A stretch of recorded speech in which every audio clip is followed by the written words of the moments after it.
All right, good morning, good evening, good night. Welcome to NFT Live on the Web3 Network, to a new week in crypto. What day is it? It's April 29, 2024. So we're almost wrapping up the week, fellas. Or the month. We're sitting here at the beginning of Q2. Things are happening. Things have happened. We need to do like a retrospective on Q1 and all the shit that we just went through. Happy to have everybody in here for the show today. Again, we do these at 1 p.m. Eastern pretty much every day. So those of you that tune in and show out, very much appreciated. I'm sitting here with Biggie Poppins and Gifted. Let's go around the circle. What's up, fellers? What's going on today? Not much, man. Staking cappies as we speak. Platform's been live. Want to get me some fat. Biggie Poppins was on the blazed trail path, whatever you want to call it today, early on. The and war say path? what? Yeah, something like that. Little Sherman's March to the Sea here, but with cappies instead of. I don't know. I don't know how far I want to get on that. Start, like meaningful conversations, sir. That's all. But it was fun, dude. Got to listen to some. I was surprised, man. People were really happy with the musical stuff there. Like it was a risk. It was a risk. I continue to want to push that envelope eventually.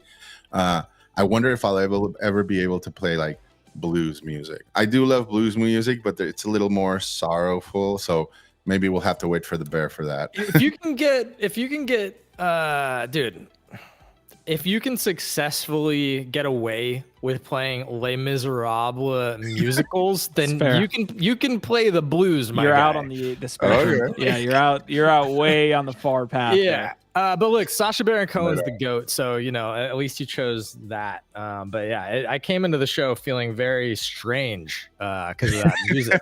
But it's okay. We're in strange waters, choppy waters right now, and like everything that I'm doing hasn't been going well. You mentioned we're at the end of the month. Hopefully, this decentralized gamble goes off because the rent money, the rent is due. So yeah. All right. We did have a Bitcoin puppet reference in there too, related to decentralized, which is that new Runes token being launched by the CyberKongz team. We could definitely jump into that.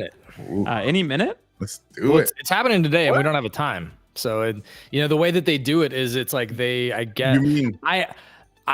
am not every hour, right? Because it takes a while to have that land in our wallet since it's Bitcoin. Yeah, so like, look, I am not like a mempool Bitcoin genius or anything, but like, I guess whatever systems they use to execute a lot of this, they've got it figured out so that they can sort of pre-program their blocks and know when it's going to go in, because that's how they were able to, get to 269, like 80. It was like 81,269 was the block that the snapshot was taken yesterday. So I'm sure that they have it like planned at a certain block that'll execute today, and then they'll notify on X when it happens. But yeah, we don't have a specific time, but it is supposed to happen today. And Magic Eden is like supporting it, which is great. That's really good news. It means it's probably going to do pretty well out of the gate. It's got some support from a big platform. I'm hoping it goes well. Full transparency. I should be getting an airdrop. Because I gambled my Bitcoin puppet. All right, airdrops are definitely a theme of today as well. So we've got Friendtech. They delayed their airdrop here till Thursday. So a lot of people are in waiting for that for apparently good reason. Friendtech, the account, basically said, look, a lot of you want this one feature that we're going to add in before Thursday. So we'll get to that. NIM Network as well. Is doing an airdrop here. They will have their launch. I believe that claim already happened. Like they didn't drop, but the NIM network that we talked about actually on NFT Live, if you did that claim, you're potentially getting an airdrop here this AI week. Token, right? Yes, AI is nice. I like. So we got some other things happening, and then Biggie Poppins, of course, a big fan of the Say Network and the Cappies collection in particular. They actually just posted this. They couldn't have done it on Say What. We got to get them to time it. We got to get them to time 11 a.m. That's where we want the announcements happening. Cappy's team, but it looks like there is a token here. You said it would not be tradable, but apparently you can trade. You can stake your cappies here for fat token. Mm-hmm. Nice, juicy, delicious, fat. I'm a big fan. I'm guessing you had this. I'm guessing you knew about this before it actually went live. No, I mean, there was definitely speculation regarding a token with the staking. I did not know that they were going to play it in this regard, like that it wasn't going to be tradable. And I know like that may rub some people the wrong way, the speculators, the flippers, the short time frame, traders. But for me, like I find it more intriguing. I think it's got possibilities to be more sustainable this way. And I understand, like coming from the Moonboarders ecosystem, seeing what's gone down with, Ape token, I do like to see founders take this very thoughtful approach when deploying tokens for collections. That it makes me think that you're thinking long term, and that I very much appreciate. Trust me, I do love my tradable tokens as well. But when it comes to the projects that that are near and dear to my heart, I do like to see thoughtfulness, applied to this and not just immediately YOLOing into some degen shit. And so I commend Wangman for that. That sounds cool. All right, taking a look at the markets really quick. Say token is doing pretty well comparatively. You can obviously tell it's a pretty red day, but Say token sitting at around 63 cents. That is actually up on the day. You see a lot of the market. I don't even know what the top performer is in this time period. Let's see for the last day. So Helium, Say, Wormhole. Let's see what else. Look at the is bubbles, there. crypto bubbles. Oh yeah, crypto bubbles. That always taking me back to the bubbles. Yeah, let's move into the hundos though. Yeah, so you see HNT, Say, Wormhole all in the green. A majority, though, are in the red here as we continue to chop in April. Moving out to the 100 to 200 range, Popcat down 22%. Arrow actually is on a discount, folks. So this is how Arrow works, though, okay? And this is how psychologically you guys work. We've been talking about Arrow for a while. It was pumping. You were hearing us talk about it at $1.70. You were like, damn, I need some Arrow, man. Like, but it's pumped so much that I can't get it. Well, it moved down to $1.08. That's a great, not financial advice. Do not take our advice as investment advice. Do your own research, all of that stuff. But this would be the time. Like that's what I thought this morning. As Biggie Poppins knows, also, they're both sitting around $1, and they're both like the primary dexes on great DeFi chains that are gonna kill it this cycle. What's Jupe's market cap though? That's the big comparison. There is, well, I guess there's a lot more promise probably in the Solana ecosystem for meme coins though. But what is Jupe's market cap? I want to say it's like top 50-ish coin, top 60, around like 1.5 or 2, because it only launched a few months ago. Yeah, I don't know, it should be around in that area. Just search JUP. Yeah. Yep. All right, so Jupiter is the 76th largest here in the ecosystem. You can see it topped out at almost still $2. Very volatile. Yeah. Again, I think this is going to be a massive winner. Again, not financial. Y'all know it's not financial advice, but like to me, this is a levered bet on Sol. So I am holding some Jupe still, and if I had more liquidity, I'd be buying more right now. But all right, Chon is saying still have that song in my head from Say What. I remember that was the theme of that Seinfeld episode. Anox Darkness saying OVOT.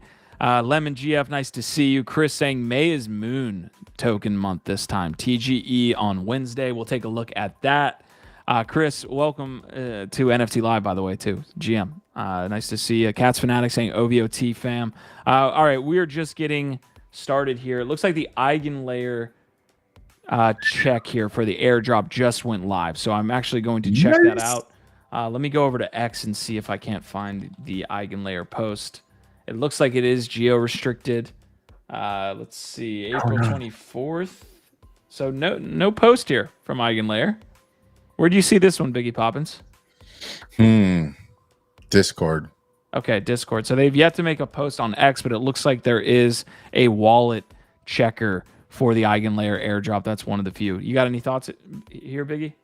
Dude, I'm excited. I mean, this has been a project that's been super anticipated and hyped since last year, you know, like it's the darling, I think, of this cycle. Ethereum, it's Ethereum's darling this cycle. And I think, you know, it will definitely be a contender, you know, taking a lot of mind share as we see these like different protocols deploy on these restaking protocols, and also rewarding people for staking their ether. So I'm really stoked about it. All right, I'm jumping back in here to the crypto market. So this is 200 through 300. So as you can see, most, if not almost all of the projects in crypto are having themselves a pretty negative day here. Brett still dealing with that kind of insider action that happened on the token. Yeah, we had another one. I mean, this is probably a good time to mention Cool Token and Coolman's. Yep, we will. Okay, yeah, same kind of. Clarify, did things change regarding Brett Gifted? Like, was there insider or was it like fabricated FUD? I can't fucking tell anymore. I'm not the right person to kind of get into the weeds. It seemed like a pretty deep analysis was done, and you know, when there was wallets and receipts around a lot of it. My whole take on it was that like I don't necessarily think the project's like done, but it does add a lot of additional risk on top of an already super risky asset, and it shifts the narrative negative. So, you know, whereas it was a clear winner and probably would have been one of the first meme coins to be considered for a Coinbase listing, it might not be anymore, and so it just changes the whole narrative on it. So yeah, it might still do well, but again, it now has a lot of FUD and negativity around it, and that sucks. Mm-hmm. All right, I'm actually gonna post this here, or like change the time frames here, so you can see on the weekly. Here we're still down, but you can see meme coins doing okay. There's some really strong projects in here, obviously, that are down pretty heavily. Juke down 15%, Ronin down 20%. Dude, that's fucking buy. Yeah, yeah. Wow. Like, goddamn. If you zoom out to the month, we even have harder numbers. I mean, the month of April just hit the top 100 like a fucking brick. Ronin's down 31% in that time. Uniswap down 40%. Say down 24%. I mean, the outstanding one here is Core. Sitting here looking at this with you right now, I'm actually now considering, like, because I do have some I have liquidity that I've been moving over to Blast that's staked or just sitting there, and now I'm just, you know, and it's farming, like that's why it's over there. I've been slowly sort of adding more, but now I'm like, shit, maybe it's the time to cycle back out of Blast some of my liquidity and just start buying some of my heavy conviction plays, you know, averaging in again, because yeah, sometimes it helps looking at visuals like this. I did not know we were down. I mean, obviously, when you see something that is 40% down, something like that, it's because on the year, everything is still up, and they took some pretty massive runs. Like this is switched out to a year. Dude, but things like I'll just tell you right now, like the three things off the top of our conversation, Jupiter, Airdrop, and Ronin, like even just those three right there, if you can be buying those three at a discount right now, like yeah. Choin is saying, wow, look at HNT. I need to check up on my old Helium miner. GM to Quantum Variant, Easy in Crypto, and Michael P. Also, Choin is saying there's an Avagachi DAO proposal to get a liquidity pool set up on Aerodrome. Yeah, this is, I mean, again, I need to continuously say this, but Aerodrome is definitely one to keep an eye on with base continuously. I mean, it topped out, I think, at $1.90, and it's sitting around $1.16 right now. So yeah, the week has not been kind to even the top 100 as we kind of circle on back. HNT is up 40%. Bonk's still in the green on the week, but yeah. I really like this since you've brought it into the show, GIF, because it tells a really interesting visual here. Yeah, data viz on point. I kind of want to hit something real quick on the base front, because you're talking about base, obviously Airdrop being part of that narrative.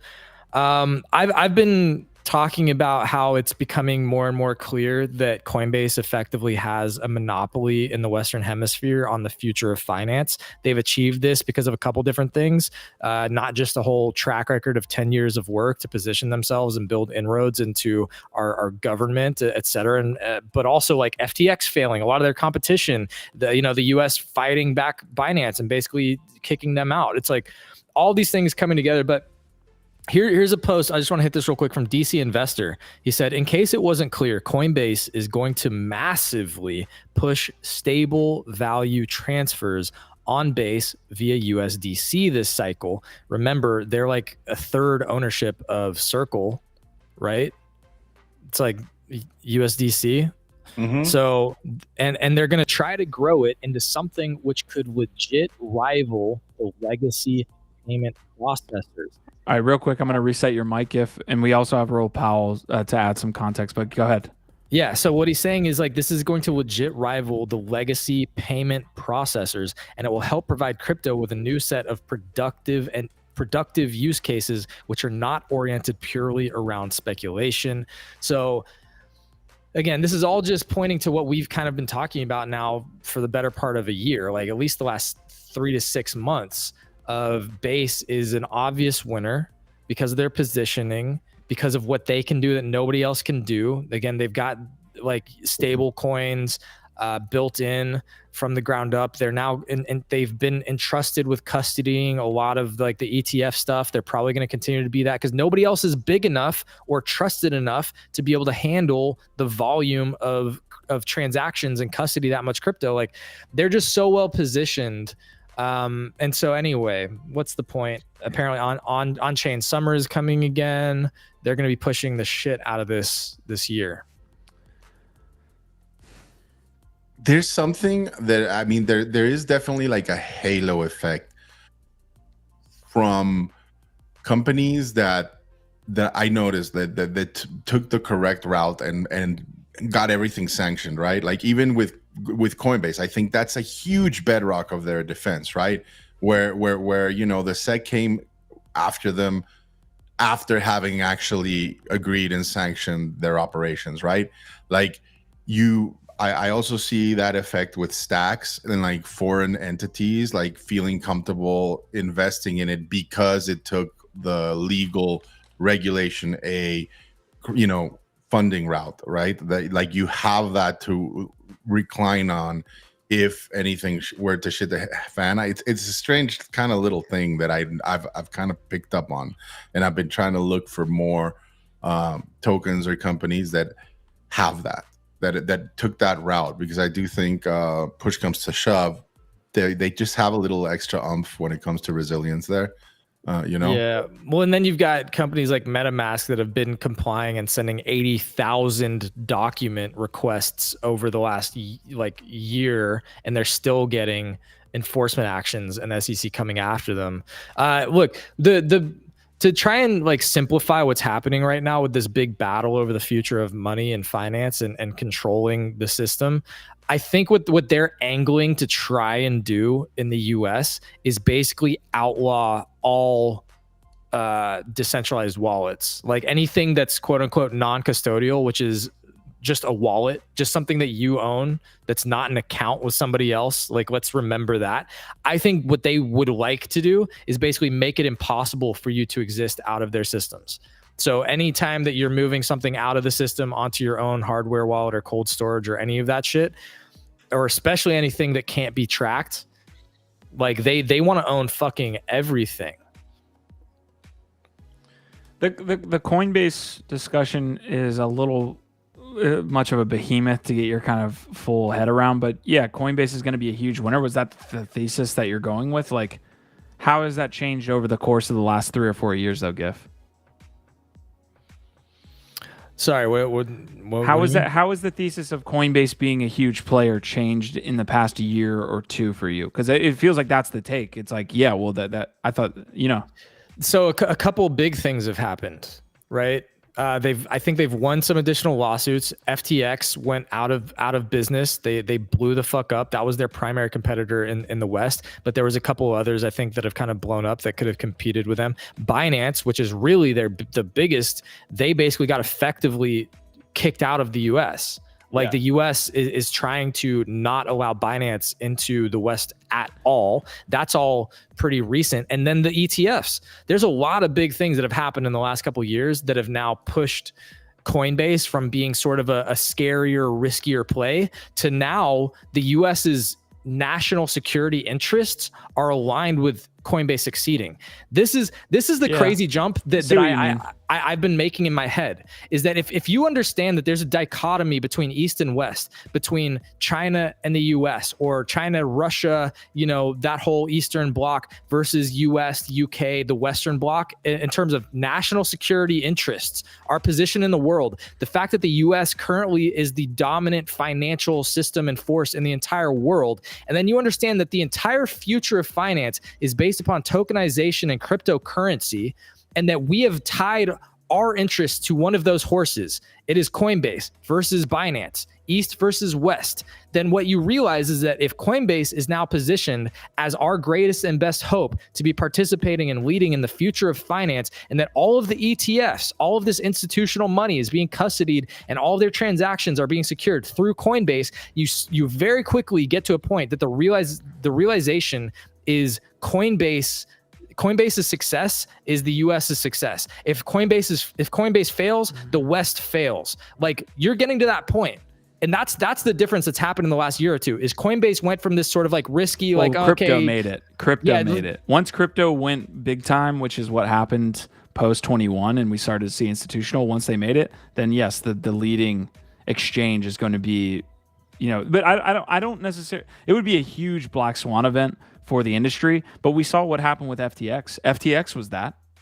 FTX was probably it was doing more volume than Coinbase. And it collapsed. And yes, that was a huge black swan event, but the space will move on, So like, yes, I would hate for Coinbase to close up shop. That would be an entirely negative, like the biggest negative news. But if Coinbase moves on, there will be another exchange. Yeah, but I think that the more things that they've been doing and developing, and as built into the infrastructure as it's becoming, with, again, like the institutional investment side of things, the L2s, the builders, the dApps, all this type of shit, man, I think it's very hard to replicate what they've done. Look, SBF was trying to do all this and he couldn't do it. That's why he's in jail. So you're trying to say like, oh, anybody else can do it, but the way that SBF did that was by doing a bunch of shady fucking shit that got him locked up. Yeah. To me, I don't know. Coinbase has always been the leverage bet on crypto succeeding. So it's going to have the most success. But I see the tie-in. Like, once you start to integrate it into the global economies, now Coinbase's success is like the US's success. So yeah, I think we've reached a little bit of that point for sure. If Coinbase's L2 is in charge of all of the transaction volume and like custodying billions or even trillions of dollars of value in the next year or two, I don't think that'll happen in a year or two. Okay, maybe not. But I think it does. I think it happens in the next two to maybe 3 years. And what I'm saying is that the centralized bank of the future is Coinbase.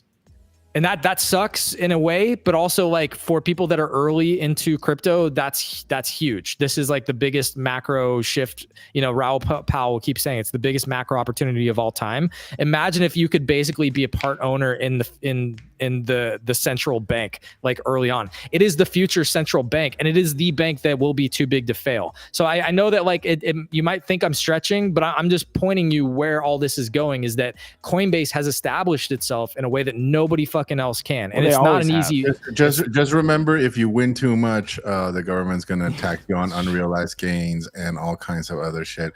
You know what I find annoying about this Q?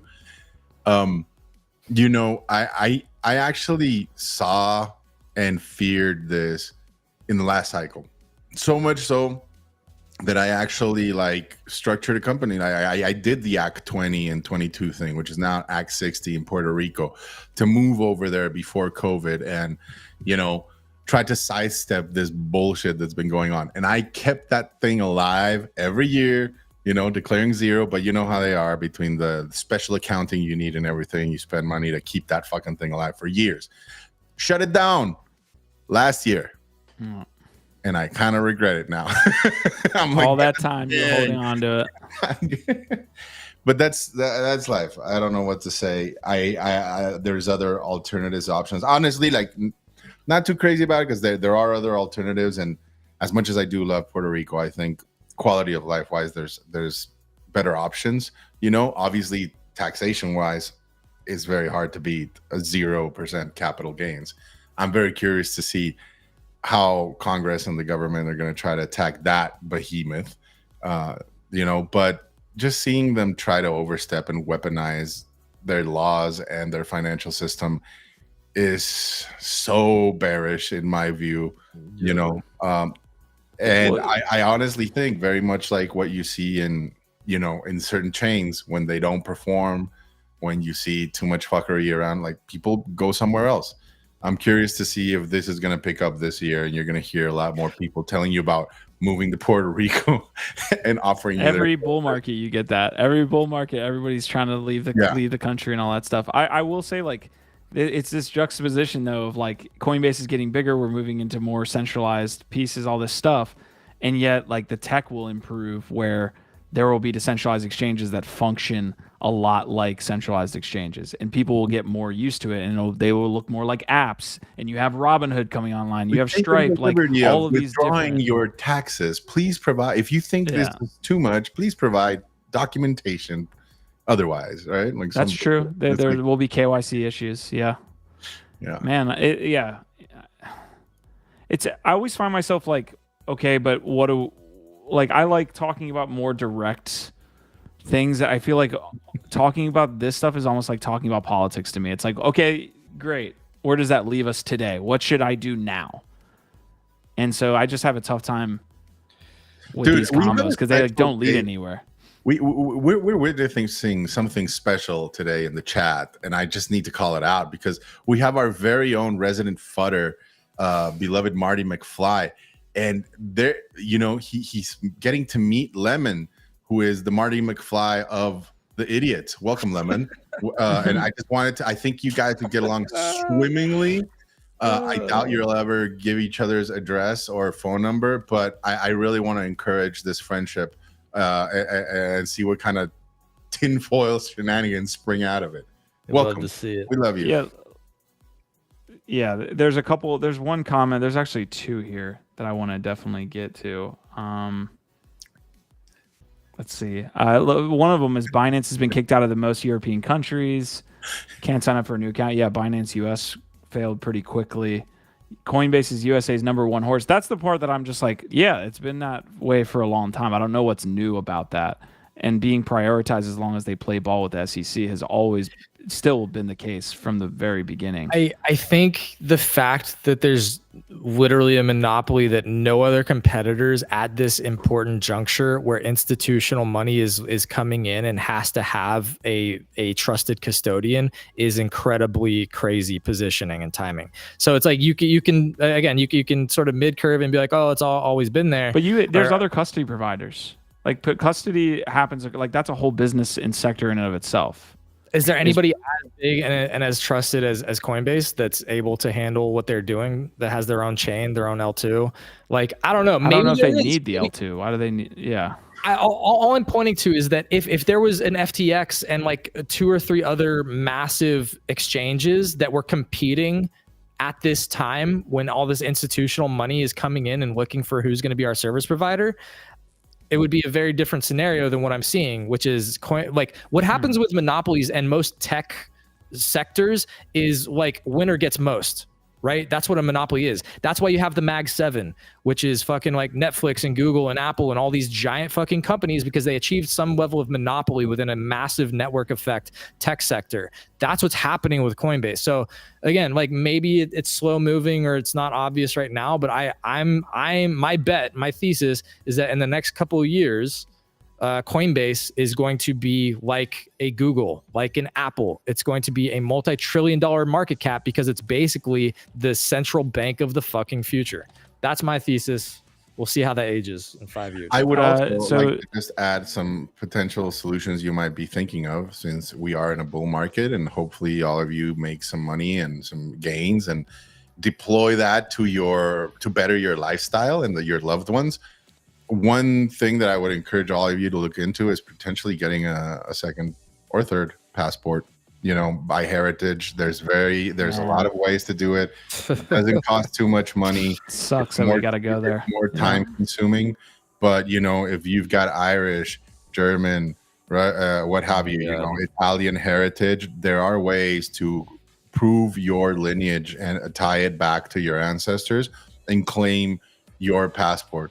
It sucks, like you said, that we have to go there, but I don't think many generations in the United States have ever had to even think about these things. But at the current point, I think having options is critical. For sure. I tell you this because, again, this is something that I've pursued for a while, and it takes some time, but again, not very costly, more time consuming, but 100% worth it to have the opportunity to access a different, you know, jurisdiction where you have a different financial system and potentially better quality of life. It's so crazy that we're at a spot as Americans that we're actually feeling like that. It's wild. So U.S. citizens, you still have to pay taxes. So some places you do and you don't. So basically, the way you set it up is that you will always be, you know, taxed. And you can't retroactively, income. You can't be like making a bunch of crypto money and say like, I'm moving to Puerto Rico now. And then be like, I made this back in 2019 and I'm not going to pay any taxes or 2024. No, there's two routes that I see people take. The more, radical route, of course, is that you get an additional passport and then you renounce your U.S. citizenship. Having done that, there's many YouTube videos that you can check out, but there's an exit tax attached to that. Just know that, like, you know, and also you plan accordingly. The other one is, if you want to remain a U.S. citizen, you can still claim that other citizenship, go live in a foreign country, but then what you do is you set up your financial structure so where you are getting paid from your new country's, company which you own, and that is foreign earned income. And there's a foreign earned income exclusion act that the United States has with certain countries where you are exempt from paying, I believe it's like housing and a couple of other utilities, but it adds up to like about $125,000, $250,000 if you're married and you have a family. It's substantial. And again, like once you are out, you can set up like foreign trusts or different financial structures, assuming you're doing really well, because this costs money, to lower your tax bill and still remain a U.S. citizen, which I personally think is the preferred route, as opposed to just burning the ships. Yeah, if you burn, But some people do go that route, right? You know who does a really great podcast, although it was very short-lived, was Balaji. He, kind of iterated on this concept of the network state that Vitalik and a lot of people have talked about, and he was a big expat, kind of like what do you call those, digital nomads, and kind of making tools for those people. There's one dude I would encourage you guys look up in YouTube. His name is Andrew Henderson, and he basically runs a YouTube dedicated to this. He goes around different parts of the world, Asia, Latin America, and all that, and is pretty well versed in what, like, the pros and cons of all of these things, and actually offers a service. I'm not getting paid. I never hired him, but very informative stuff. I had to learn the hard way, Q. It sucks. That seems like a good business for my mans, especially in the coming years. Something like Germany, my buddy, like, obviously is getting taxed like 40-45% on it, just like taxes in general, just living there, but they have no capital gains tax. Like there are areas that offer a lot of really cool opportunities. Yeah, Germany. Yeah. They don't have capital gains tax, but their, I believe, income tax is like unreal. So I don't know how that even like meshes together. I'm not a tax aficionado or anything like that. I mean, when they're coming after 44% Q, they're going to try to come back for something. Assault on your livelihood, in my opinion. You know, like it's. There's also everything else is free over there, though. Like everything is free over there. Like healthcare is free. They get paid work off all the time. I mean, he's just like traveling. I'm like, dude, you got paid leave? He's like, yeah, we get it like 3 months out of the year. So and then like what's crazy is like try to fucking like as a boss like contact your workers after work hours. You better apologize, dude. It is considered the rudest thing. It's like, do not, like, that's my free time. Like, that's 5 o'clock hits, I'm out, and you don't get to fuck with me. You like let me live my life. It's so. Yeah, Michael P bringing in like some on the ground context. He's saying I'm from Germany. We have capital gains tax, but not on crypto. Clearly, that's the capital gains tax that we're interested in right now. You think Bayern will beat Madrid? I have not kept up with the Champions League this year. That Chelsea, sounds like a spicy one there, Marty. Is absolutely struggling. Although, boys, bringing in the football, Crawley Town United. You're talking about following the crypto timeline purposely and dutifully. Like during the bear market, just like we're gonna get fucking relegated, and like right at the cusp of the bull market, if we get a Crawley Town promotion, then it's written in the stars. So the Crawley Town, the WAGMI United foundation, I don't even know what WAGMI United is. It's a company that bought Crawley Town, this third tier division football team that's been around for like 150 years or something like that, that had this huge NFT versus like local battle, and they're about to maybe get promoted. Dude, don't jinx it. I'm so scared that it doesn't happen because I'm getting my hopes up. I'm getting my hopes up. Does that make our JPEGs more valuable somehow? No. We should burn that too. If this was a just world, it would make your JPEGs more valuable. On the Madrid Bayern front, I think it would be great to see Bayern take it, but I'm not gonna lie, it's hard to bet against Madrid. And like, I don't know, they're just like big. It's like a big game team. It's like they have the big game players. They always show up, man, and it's like they somehow like pull it out in big games. So I'm not betting against Madrid. We're kind of all over the place here on a Monday episode. Usually we're trying to just hit a bunch of the things that happen over the weekend and then everything on Friday and Monday. So it's usually all around. So we're going to try to, keep ourselves on track as best we can.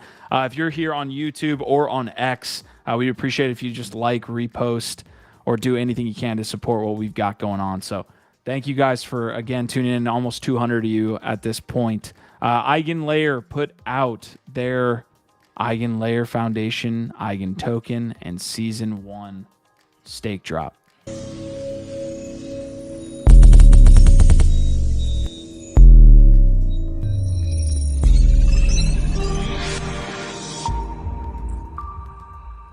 right, they had the base on that one. Only interact through these official links, so I'll get you it right now. Again, do your own research on even things that we drop in this channel, but I'll definitely drop there. Give me the loot's looking for the Bayern token, so we'll have to keep track of that. I'm sure that exists right now on the Champions or on the Solana meme coin front. Whichever one wins is probably gonna fucking pop off. All right, Eigen white paper, stake drop, summary blog. All of this is live. Go check it out. I just dropped it in the chat there.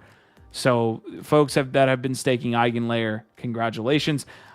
So we just gave you like a geopolitical and expat and digital nomad kind of expo, like little blurb there. I don't even know what we want to call it, like a 10-minute just ideation on it.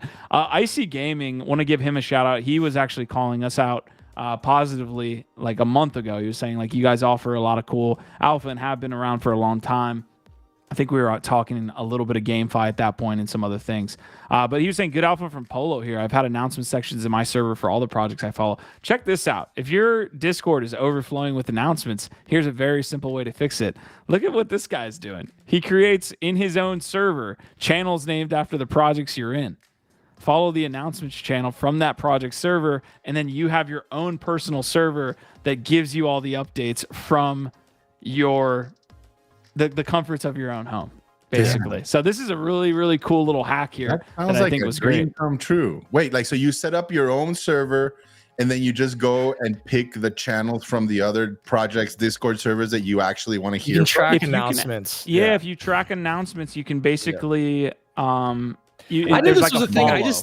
I just didn't ever want to take the time to set all this shit up. But yeah, like if you've got 30 minutes to an hour to go dig through all the different project servers and attach them to a channel in your server, then you did just save yourself probably a lot of headache. Wow, I'm doing this. Yep, you can create your own please. server. We can do all that.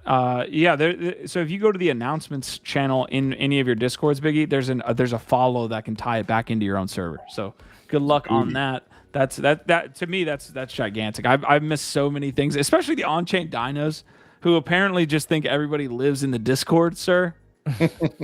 I've missed like so many things from that project just because he never posted it on X. But anyways, to each his own. Everyone's got their own thing. Luca Nets has been on hiatus for a little while. You can see like the Pudgies haven't had that much kind of interest in a lot of drama. Drama's the wrong word. Activity around the collection since their kind of open world announcement, and they had the Pudgies kind of all around and building in that environment. The hiatus has gone on long enough. Penguin Summer is coming. He also mentioned that there is potentially a little Pudgy's Bridge happening. Little Pudgy's Bridge situation. Solana, right? To Solana, yes. Yeah, that's interesting. And then I don't fully understand why, but yeah. I guess because it's the cheaper asset that they want higher transactions on, that maybe it incentivizes more volume. Dude, this is the thing. Luca understands the point we've been talking about. It's not about the chain anymore. It's about the collection and the community. Now, don't splinter it too much or without your community wanting to do that. But I don't think it matters. Like Pudgy Penguins is so known at this point that I don't think it matters what chain they're on. Kind of like Prometheans on Ordinals, right? It's like having touch points with certain communities that you want to have a conversation with and potentially onboard. And at the same time, Gifted, maybe potential token drops, right? For interacting with certain protocols could be a factor too. Dude, the posts about Frank saving ETH crack me up because it's like literally calling the bottom again on another chain. Like the guy is the ultimate fucking buy indicator. Anytime Frank moves chains, it's like that is the bottom signal right there. Amazing. All right, a couple follow-up talks here. This is just funny from Jerry, one of the better profiles over there on BAYC. After waiting 5 minutes for the teller to deposit cash from this week's sales, I asked, mind if I ask what's taking so long so that we can avoid it next time? I'm sorry, we're not allowed to tell you. You can look it up online. Okay, what should I look up? I can't tell you. Bitcoin. Dude, okay, but well, this is a hilarious little anecdote, and again just speaks to like the problems with the broken systems that we operate in, and the fact that there's better systems. But I didn't bring this into GM Web 3 because it's like I feel like if you even mention his name, that everybody assumes that you're some kind of fucking stan or something. But Andrew Tate, Andrew Tate, who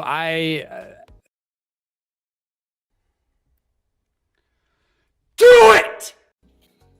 Look, Andrew Tate has made some very cringy, awful statements about many things, including cryptocurrency.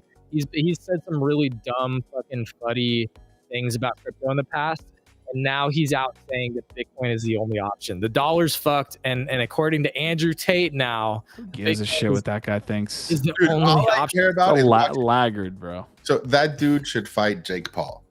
That's all I know.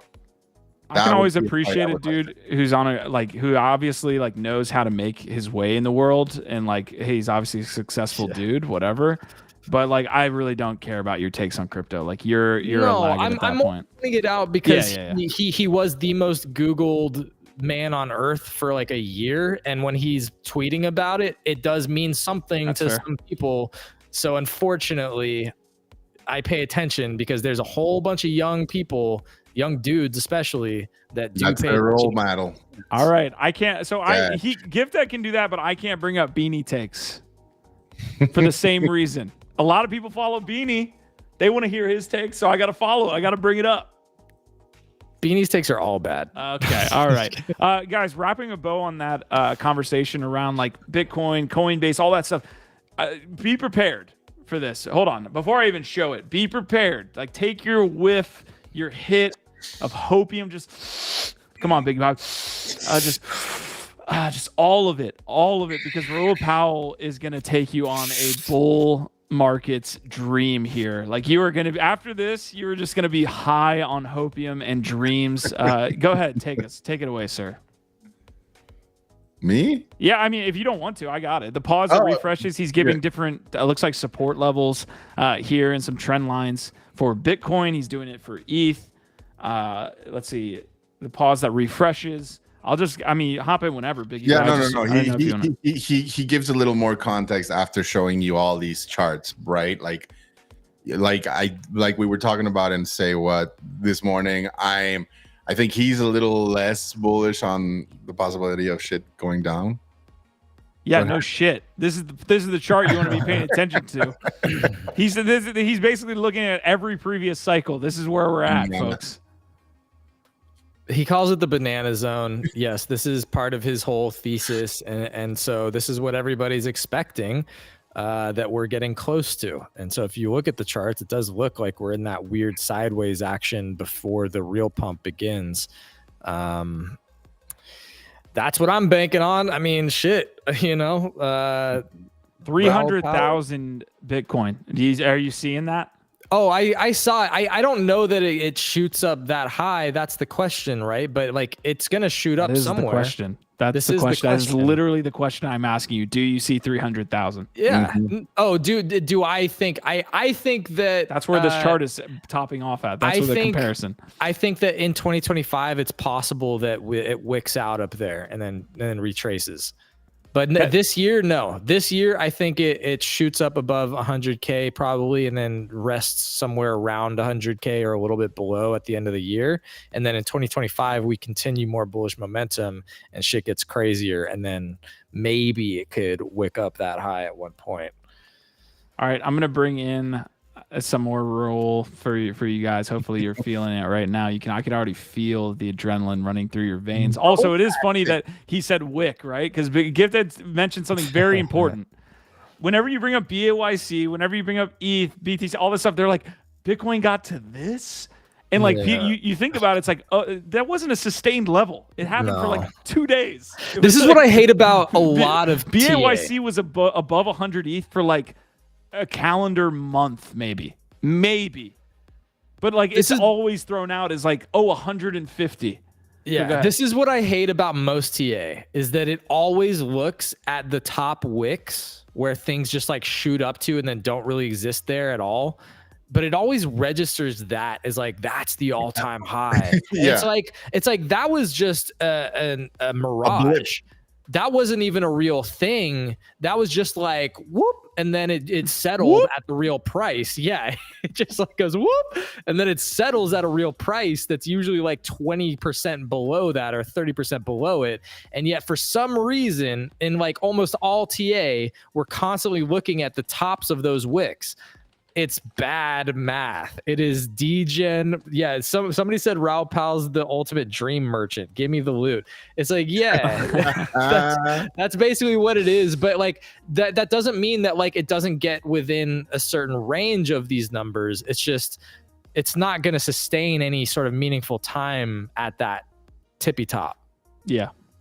Anyone who comments on the market this broadly, I'm addressing Marty McFly here. Raul comments on broad markets and is trying to make these like really, I don't know, memeable or bite-sized clips when he says like the banana zone and things like this. Like, yes, he is LARPing to a certain extent. He's commenting on the general. He's commenting on the general state of things. It reminds me of like Peter Zahan. Peter Zahan is very interesting, but he's LARPing when it comes to some things that he's talking about. Like he's Raul. But hold on. Let's put a little bit of respect on the guy's name.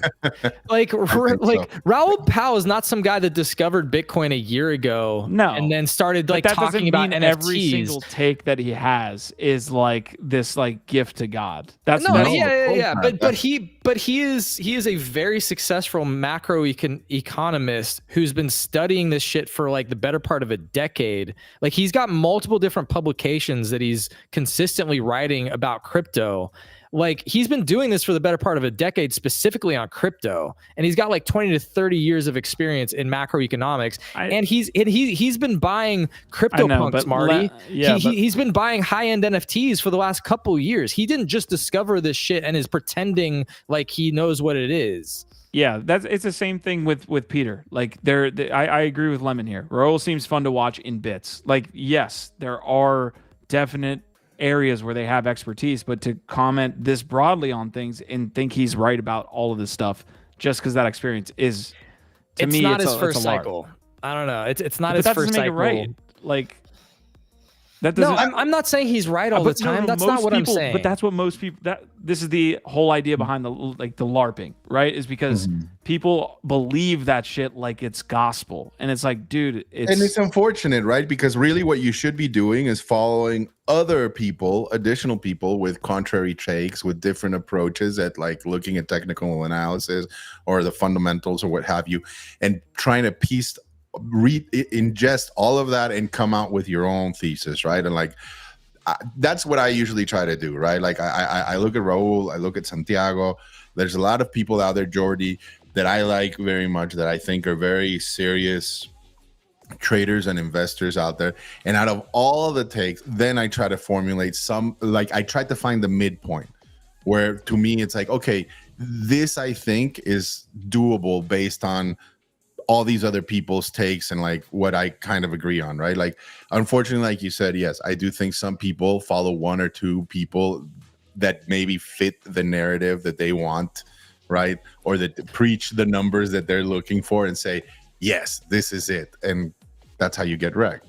But I do very much respect Raul's takes. I think I do too. Considering many other investors, I think he's pretty sober in respect. Like, I mean, he moves pretty slowly, right? Like, he's only really started like going hard on NFTs like this cycle, right? Like maybe a little bit last cycle when he got his first CryptoPunk. This time he's done the whole X copy and all that stuff. So I appreciate that, man, because I think it shows that he is a very thoughtful person. He doesn't just ape immediately into stuff. And again, like, in his takes, when you read him, he's like, yes, I do own Doge. It's 0.05% of my fucking portfolio.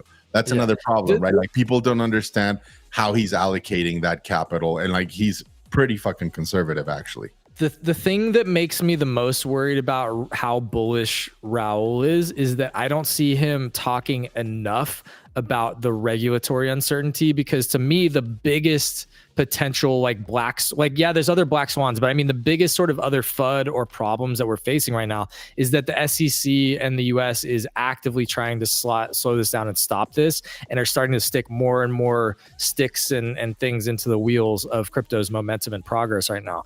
And I don't see him talking nearly enough about the potential downsides or problems that we're facing on the regulatory front that can really stymie a lot of these types of things. So look, that's my personal take. I think he's very bullish, but he's also studied this shit for a long time. And I do think that he could probably temper some of that with some of the more harsher realities of what's going on right now, especially around regulation. All right, I'm going to bring in several different quick points here, quick topics. A lot of great comments coming through while we were talking, by the way. Yep. Let's see. Appreciate you. Whip Labs is saying Raul has great takes. Macro is badly needed view in the short-sighted technical analysis dominated space. Marty saying he's better than Beanie at least. And Lemon GF saying I like to listen to Raul for a different angle from my echo chamber. All right, these are the quick notes. I mean, this isn't it. It's just what I've got in front of me right now. We'll continue to stay here for another 15 to 20 minutes.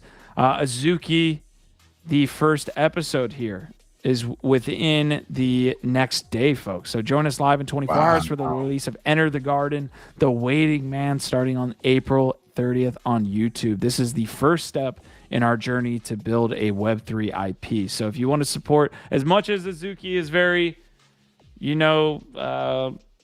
is a lightning rod for drama. I'll just put it there. Like, support Web3 IP being built. I think it's, especially in media where it's like so tough to do that, right? Like, so much work goes into producing a fucking show that has multiple different seasons, all this stuff. Like, put some support behind it by just watching it, maybe giving it a like or something, man. Like, as much drama as they've caused. Yeah, it only costs $45 million for this, y'all. So like, let's make sure. Ah, damn. Let's make sure we enjoy it. What we paid for. All right, Solana-based scam token Honeypot breaks $100 trillion market cap after the dev froze the accounts of token holders to prevent them from selling their tokens. Higher than 2023 world GDP, all combined. We got to $113 trillion market cap, folks. Wow, man. This is so fucking silly. So, okay, the amazing thing would be if he like unfroze it. You know what I mean? Or I don't even know if that's possible. You know, like, again, I'm not a fucking dev, so I don't know if this is a reversible action. But it probably is. So what if he unfreezes it and you just happen to catch that the would top? be lit. But there wouldn't be enough liquidity. There would not be enough liquidity. No. Like, maybe one person would be like a multi-billionaire. This is what it would immediately shoot to like almost zero. But like, this is what I was talking about with part of the problems that we're facing with the ridiculousness of our current government and regulatory like taxation and all this shit, is that they're currently proposing that you get taxed on unrealized capital gains. Yeah. So if you hold this in your fucking wallet, that's the dumbest thing I've ever heard. On paper, you're like a fucking multi-millionaire trillionaire, and you're gonna get taxed on that, even though you have no ability to get it. That stuff is not even like this reminds me of the airdrop claims, right? Airdrop taxes, dude, makes 0 sense. If it's airdropped to you and you do not claim it, there is no possible way that you can force people to pay taxes on that. You could literally send your worst enemy $1 million worth of a token during a bull market. They don't sell it. Maybe they don't even know they have it. And then if that token goes to like $10 and they hadn't sold any of it, they're paying taxes on that $1 million you sent them. That's basically how airdrop tax works. It's absurd. We shouldn't even be talking comical. about it. It's comical because I hope, right, at this juncture, but like, it's so stupid that it's not going anywhere. It's just fear mongering. I mean, if not, then BlackRock is gonna have to fucking pay taxes on all the Runes airdrop they just fucking received, right? I'm sure BlackRock will be thrilled about that. Again, just being a fucking bully and yucky human being, I suppose. All right, a couple other updates here that I want to get. Loopify. This is an interesting one. This actually was just posted 3 minutes ago. I bought this beautiful Beeple bull run for a grand total of $160K 3 years ago. Apparently, he got a physical with it. Okay, so became a physical. So keep that in mind when you see that the sale price is now $47,500. So he took an L on the piece. He does have the physical, but I remember this bull. Remember this bull, guys? Yeah, I remember. Signifies it. Yeah, that was crazy. That was one of the first Beeple pieces I remember, like, objectively remembering him putting out. Like, what's the first Beeple piece you remember him putting out? Other than Everydays? This is part of the Everydays, wasn't it? Was it? Yeah, this bull? It's day 4951. Yeah, Beeple Everyday, it says there. Yeah, so that would have been part of the first 5,000 days. This is one of those that sold on Nifty Portal, right? Here's what I want to say. I'll rephrase the question. I want both of you to answer within 10 seconds. When I say Beeple Everydays, what's the first one that comes to mind?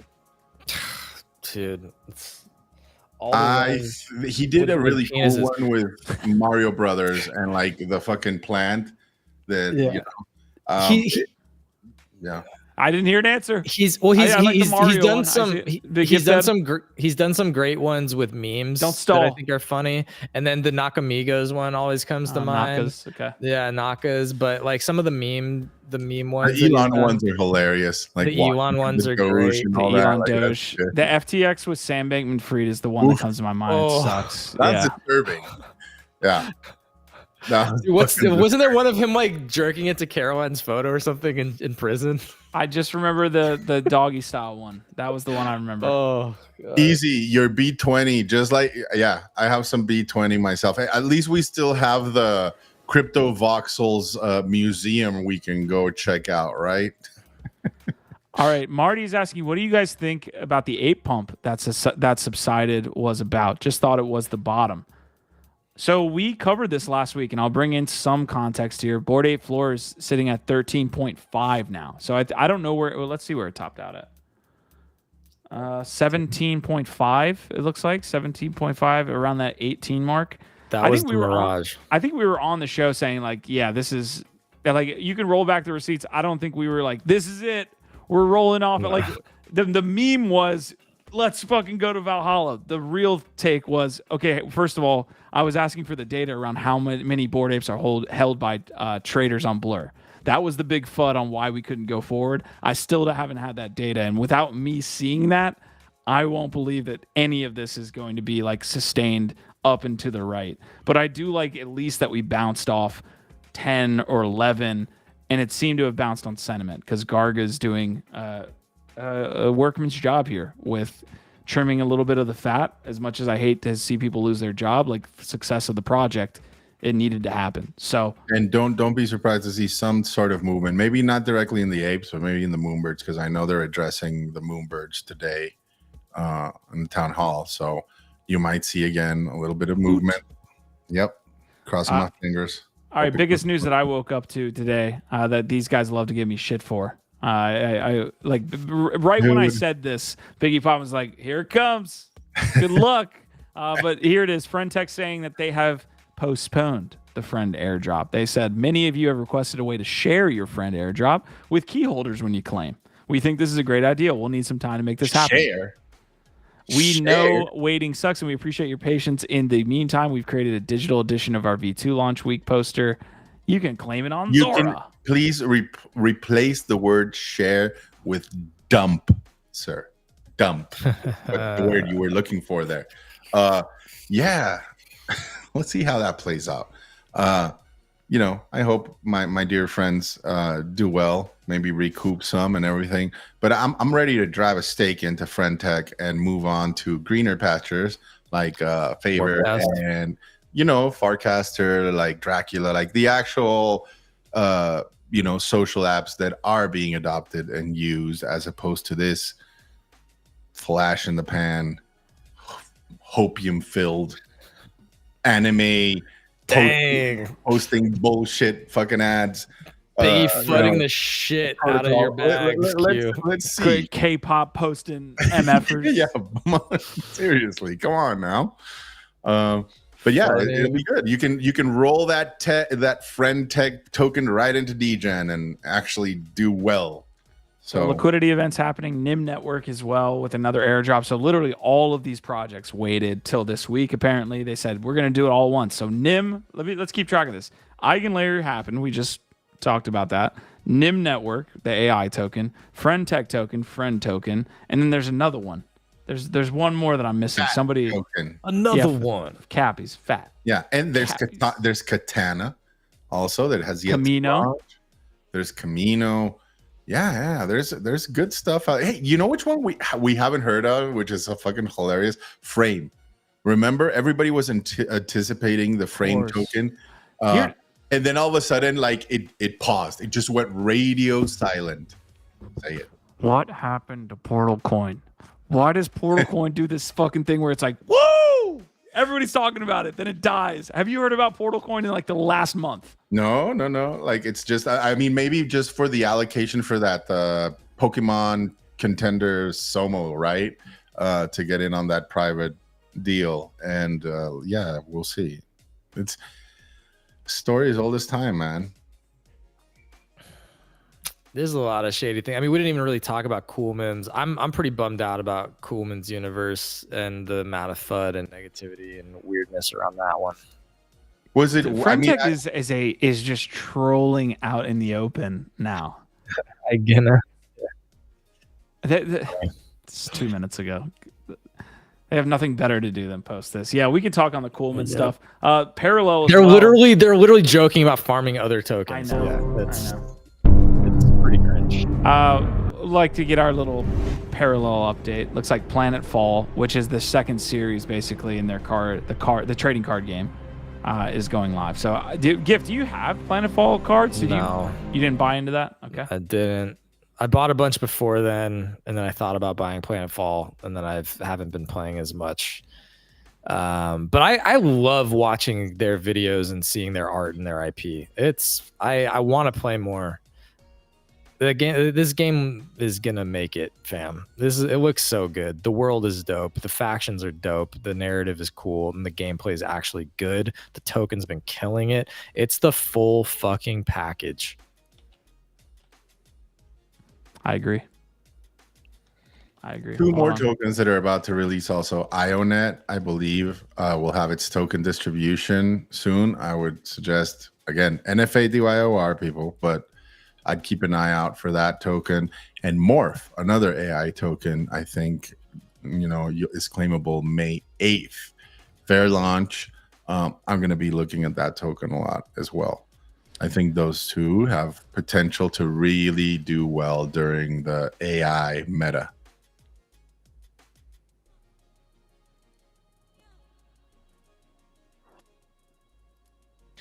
Oh yeah, I saw that. Jesus. You understand, Q, why today went the way it went. And I can name more projects. We can go into that rabbit hole. There are many in that ecosystem that I think need to brought out or dragged into the light. I need explanations. I'm pretty sure that my one SAPE that I had was on Quick Exchange, which that's perfect, isn't it? Oh, good. So you're pumping my dude, back. Imagine being that safe. Imagine being that safe, like getting tossed around, and then like, dude, you don't even know where you're at. Dude, I mean, look, same thing with my Avogachis. Dude, my gotchis are locked up in some vault on a chain. Did you ever go to the Avagachi guys? Dude, to get help? I tried. I need to follow up. It's partially on me, but it's just like these are problems, man. It's rough. Yeah. Anyway, imagine one day, 10, 20 years in the future, I'm able to extract some kind of value out of all of this. God, I hope so. Because all right, real quick, we're getting some commentary on the Eigen layer drop, and it doesn't look good. The only thing worse than this Eigen drop is if Blast messes their own up. Oh boy, I generally think people will stop going on chain if that happens. Keck. Oh wow, this is what I'm seeing. This could be a total troll by Loopify here, or maybe he just wasn't farming. Jesus. I don't know. I mean, we've had a bad track record as of late, right? When it comes to these token rewards, right? Like I've definitely seen quite a few where people feel like it was unjust or underwhelming, not properly done, right? Like they didn't get a fair allocation, which is kind of nuts to me because it's, again, like you're not exactly like breaking your back to get these tokens. Yikes. Dude. The Coolman's Universe one, I can't even fucking claim my tokens, bro. I like have a bunch of their fucking NFTs. I even bought more, and it's already launched. They already pumped and dumped their own shit. And as an NFT holder holding a bunch of their tokens, I'm supposed to be able to claim, and the claim's not even fucking live. You didn't buy the into the Coolmans, did you? Already had them? I bought additional NFTs to get the allocation that I was supposed to be able to fucking claim. And I can't even claim still. They've already pumped and dumped their token, and the NFT holders were never even able to claim, bro. That's disgusting, dude. That's... Yeah, not cool. Not cool at all, Coolman. Yeah, like if you go to their website and go to claim, it's still like a test, like demo. It never even opened up the fucking claim. So yeah, I'm not fucking happy. Them. Like usually they just airdrop them to you, right? No, they made this on a claim. They should have done a fucking airdrop. But that wouldn't have allowed them to buy up all their tokens and then dump everything. Yeah. Yeah, and they came out with this sort of like wishy-washy trying to explain it away, but like it seems like a lot of the damage is already done, man. And I'll say, as somebody who actually believed that this was a cool project that could do something cool, I'm pretty fucking upset. And I was not aware how much FUD was already around them, but it makes sense because they had two massive, huge NFT collections, like 10K collections that they basically just disappeared on. And then they showed up just to launch a token on Solana and then did this. So it's not looking good. And I'm pretty fucking upset because I got a bag of their NFTs that I didn't even get to claim.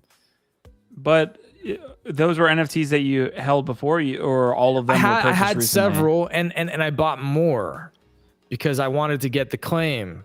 But then again, like, okay, so let's bring it back to one thing here. I get it. Koolman's been doing memes and stuff all the time, and we're seeing it. But like, he's never has he really been like partaking in Web3 for a long time? Because it sounds like this is just, well, I don't know. They were amateur hour. He definitely got a team that helped him fucking extract some value there, but it's the reason why, like, the more time passes this year, like the more I just want to sit on my hands, and the only things that I want to go for are for people that I personally know have been in the space for a really long time and are actually trying to build cool shit that I like. It may not pump to the moon immediately, but I feel much more comfortable like supporting those folks, and like actually, if I'm going to deploy capital, deploying any at all, it's for those things, right? Like these memes, like, we all knew it was going to happen, and I think you're going to continue to see it happen. Marketing teams, traditional Web2 meme artists looking over and saying, hey, how can I get a slice of that pie? And you know what? You're not fucking welcome. I don't want you here. You weren't here during the bear, and now you're coming when the fucking bull is. No thanks. Yeah, should have known, because to your point, they were here during the bull, they disappeared during the bear, and they showed up again. So you're right. That was on me. But it is one of those projects that I kind of like was an early collector on, thought had a lot of potential. The artist is a real artist, but clearly it hasn't been dedicated to the space. And this seems like it's like the opposite of dedication. Shitty. Like rugged it. Yeah. Bad. Yeah. So I'm pretty fucking bummed about this. It's just another example of a bad token launch that hasn't gone particularly well. And for me, especially, it was another big fucking fat L is what it's looking like. So again, decentralized CyberKong, save me. I think you'll be fine with them. I'm not a big Runes. More than 3, less I ended up getting 5. Fuck yeah, dude. I really do like the idea of doing a liver token after decentralized. So decentralized, it's very nutritious GIF. You should try liver sometime. Decentralized apparently is really good for you, but decentralized. If it was the Liver King, you're making me think of the Liver King. If you have 2x, if you go 2x GIF, are you gonna sell it? Oh, I'm not gonna tell people my play. You know, keep them guessing. No, I need to get some out because I really want to get a puppet back. I gambled my puppet on this, hoping that I could arbitrage some. So I'm puppetless, and I want a puppet. So I'm gonna try and get a little bit out, but I'm also like holding most of my runes and not selling anything at the moment because I don't think that the infrastructure or the adoption is really there yet. And the potential for them is, I think, much bigger than what it's currently at. All right, be very careful with this gift, but El Toro's saying don't forget to split them in more than one wallet for airdrops. No, they explicitly said that it's that's not okay. That's thank God. They addressed that one. Where is Gary V? They're saying Koolman only pumped because Gary V mentioned him. Well, where is Gary V these days? I don't know. Is Gary in NFTs these days? And smoking weed in Central Park. Let's see. Surely. Did y'all see this fucking cheeseball guy? Don't change the subject. Don't change the subject. That's fine. Hold on. Speaking of cheese balls, where's Gary V? All right, so he still has V friends on his banner on X. Yeah, he's got wine.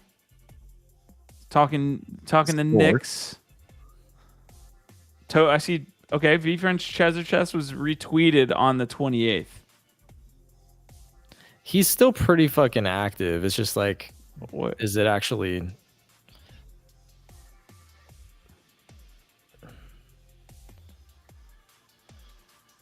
Oh man. Okay, VCon, April 23rd. All right. Well, yeah, sure. Would you call him an industry leader? He was an industry leader in 2021. Oh yeah, of course. You're calling him an industry leader, and he's not really.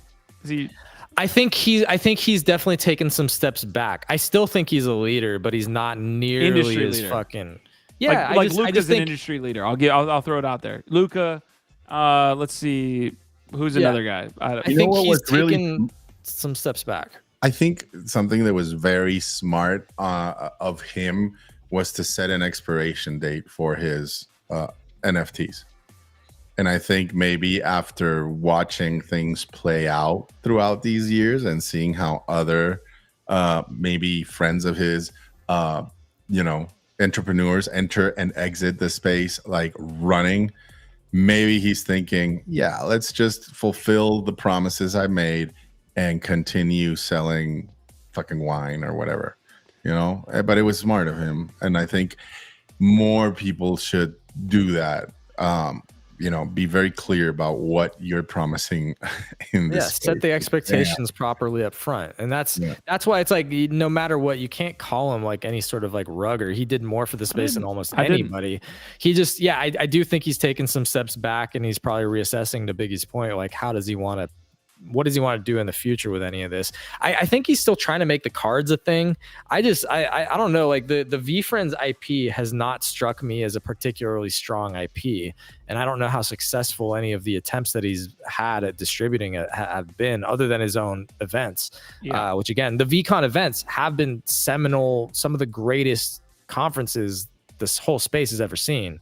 Give him some credit for that. Speaking of card games, would you guys take a bet with me on whether we're going to be playing Alien or Deadfellas cards in 2025? No. 26? Was it 26? Do you guys 30? No. Do you want to take the over or under on that? Under. I'm hearing under. Taking the under. Under. They're gonna deliver something, I think, but like when and what it is, it might change. I have no fucking clue. How much money did they bring in from that? I don't think probably that much. I think a lot of people looked at it with a lot of like heavy, bombastic side eye. All right, folks. Look, very interesting times in crypto right now. We do have a ton of airdrops across these different chains. We just saw Base. We saw Blast NFTs take off last week, so we'll be following this. There's a lot of things happening. But yeah, very volatile times here on both the news and the price side. So appreciate you guys joining us here. Flame, Lemon, El Toro, Easy in Crypto, Michael P, Carrie. Who else do we have? Christian Jensen, Marty McFly, all of y'all that tuned in. Appreciate you very much. We're going to head off here. Been an hour and 16 minutes now, so we're going to take off. We'll see you guys tomorrow. Let's go around the horn here. OVOT. Dude, OVOT, fam. We'll see you tomorrow. Don't get shaken out. I know we're going through some turbulence. Just try to be mindful and be careful out there, too. There's all kinds of craziness going on. But love you and see you tomorrow. What Biggie said. I appreciate y'all. We'll be back tomorrow. Smash the like if you haven't already. We appreciate all of y'all who stop through, hang out with us regularly. Y'all are the fucking goats, especially those smashing that like and taking those extra steps to share it out. Seriously appreciate y'all. The Web3 network would not exist without this, without y'all. OVOT.